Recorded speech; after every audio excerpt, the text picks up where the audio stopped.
What's going on, people? People think I lost my mind. Man, don't worry about me. People worry about me.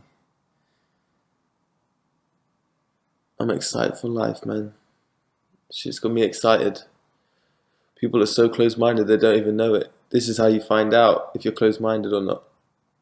How you react to this. To new possibilities. When everything you ever thought you knew is challenged. The very first thing ingrained, maybe the second thing ingrained in your brain, shape of the earth, man. So deeply rooted in us, hard to comprehend. You couldn't visualize it any other way. It takes some real open-mindedness, some real perspective, some real challenging of core beliefs to have potentially view it another way. Okay, so if that's the case, how do you explain this? How do you explain the sun? How do you explain the edges? How do you explain the moon? How do you explain the seasons? How do you explain the tides? How do you explain circumnavigating the globe? How do you explain the circular nature of the things we can observe up there? Of course, these are all questions. And the answers are even more beautiful on the other model. On the geocentric model, not the heliocentric model. The heliocentric model is so random, clutching at straws. A few things for me. I love the earth. I show appreciation for the earth with my actions, with going out, seeking terrain, traveling the world, new views. And I have a few questions. I always had a few questions, a few doubts, a few fears. I remember them telling you know how many stars are in the sky? More stars than grains of sand. And I felt tiny, minuscule. I felt, whoa, my God. Which is cool, it's good, it's humbling to feel that way, but it didn't quite sit right, you know. Maybe there is.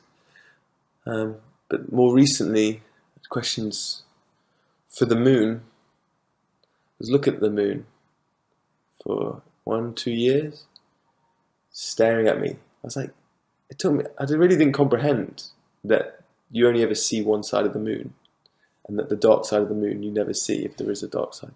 If there is another side, I don't know how it works. I've not seen it, so whatever's beyond the face that we see, that was crazy to me. And so I was asking, and I sometimes I Google things, and sometimes I just put it out there. And I think you don't need to Google things. If it's an important question, the answer will come to you. And why? Everything in nature is on some random axis, some spiraling rotation. You know, the flower petals spiral out in, the golden ratio. But the moon, he just stares right at us like a fucking CCTV. Like he's just hit that perfect lock. Boom, like he's on a mechanical arm spinning. No, I don't believe he's on a mechanical arm. I'm not saying that. It would make damn near sense. What if he was hanging from a string, rotating like that from above? That would work. I'm not saying that's how it is. I'm not saying I believe that. Oh no, he thinks the moon is hanging on a string. No, I'm just saying that would make sense for the moon to always face, because it'd be like the bottom side of a ball, and you just always ever see that. I've been on a plane, I've gone up, I've been on many planes. I've looked out, I've looked for curvature, I've never seen it. I've watched many sunrises, many sunsets. I've watched the sun grow and get bigger and bigger, and then shrink and get further away as it comes overhead and disappears into the distance. For thousands of years, they created a flat earth model that worked with nature, with the seasons, with the sun, with the moon. And it worked. People didn't spend their times on Twitter, on Facebook, investigating, ridiculing others' beliefs. They were out there researching with their friends, with their companions, and a beautiful model was formed, one that had people believing in a creator. And 500 years ago, a new model was created, which had potential to be how it was. It's good that we investigate, that we don't just take everything. Maybe it's not flat, maybe it is spherical, maybe it's a round thing, because that's round up there, so maybe we're on a round thing. And I can see how people come to that idea, and maybe it is. Maybe that is how it is. I don't know, I've not left this planet. I've seen 2D images on a screen from NASA, which is an agency that potentially has ulterior motives. I've seen videos from people, I've heard stories, romanticized stories, I've seen movies of what it's like to be in space, but some things started to not add up. Maybe it is a sphere. Maybe it's not flat. Maybe flat earthers are wrong, but what's exciting is when you're open-minded enough to not just make an assumption, to not be so sure of yourself that anyone that could believe otherwise has lost their mind. They're crazy. Can you not see? Dude, I went to school. I did physics at A-level. I understand the general model of what we're taught. I watched fucking movies and NASA documentaries. I've shook Buzz Aldrin's hand. I get it. I get how it's very much would appear that way. But for those of you that are open-minded, and certainly as you see how there are people out there who don't have our best interests at heart, who do not have the good of others and the planet in their best interest. There are two worlds existing at once. I look out here, look, you come with me, let's go and talk. But I sit in my office, this is my office. I look out at that every day, look out at the planet. I see the sunset, I see the seasons. I see the seasons change. The sun sets in the summer, sun sets here. In the winter, it sets over here. It goes into like a 90 degree.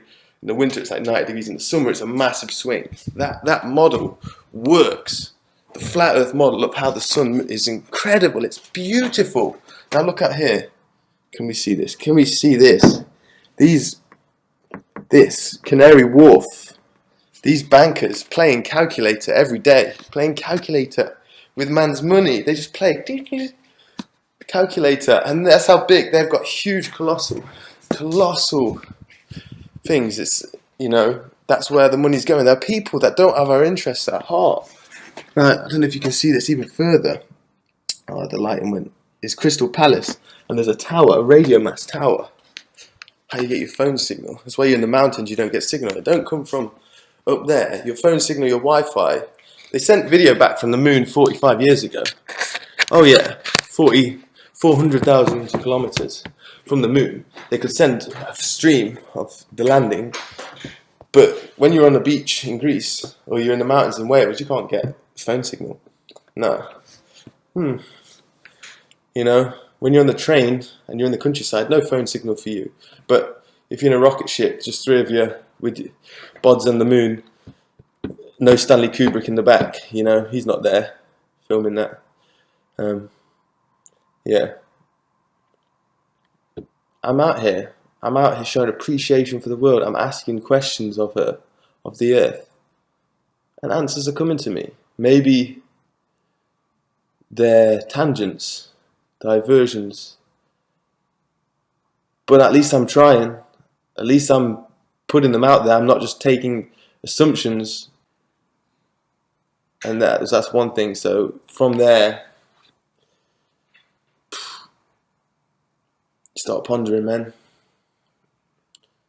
What else is going on? What else is happening that maybe it's our responsibility to look into? Maybe it's not, but at least we're asking questions. What would it mean? Why would they do it? Why would they do it? What would it mean? What does it change? Maybe it changes nothing for 99% of people, but maybe for 1% of people, it liberates them, it frees them, it helps them see something, it helps them fundamentally, it helps them accept death at the end of it all. What is life for? To learn, to learn love, be kind to each other, to accept death. You've got to learn to accept death. That's the fundamentally most important thing. And if this if this is what helps people to accept death, and 99% of people think you're crazy for it, and 1% of people go, thank you, you know what, you led me to that, and I found that, and I saw the beauty. I saw it for what it was, for what it wanted us to see it as, with the perspective. Ain't no motion. Ain't no motion. If you have a wet ball and you spin it, where does the water go to? If you spin a wet ball, where does the water go to? Take a long lens exposure photo of the stars and tell me what's spinning.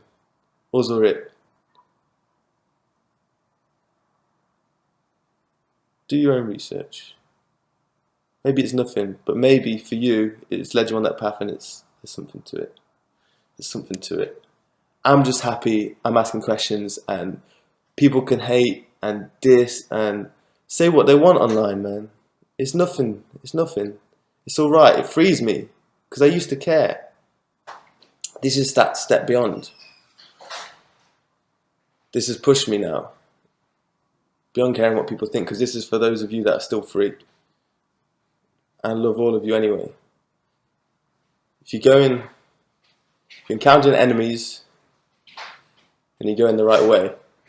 What's good, Millie? Say hello. Who are you chatting to? YouTube. Oh, hello. Talking about flat Earth. Nice. Some people aren't ready for it, so I'm just letting them know. Is this live stream? It's not, but it will be up. Fun. We sit in this office and we look out at that. Do you know what I mean? We see it. Alright. Peace out.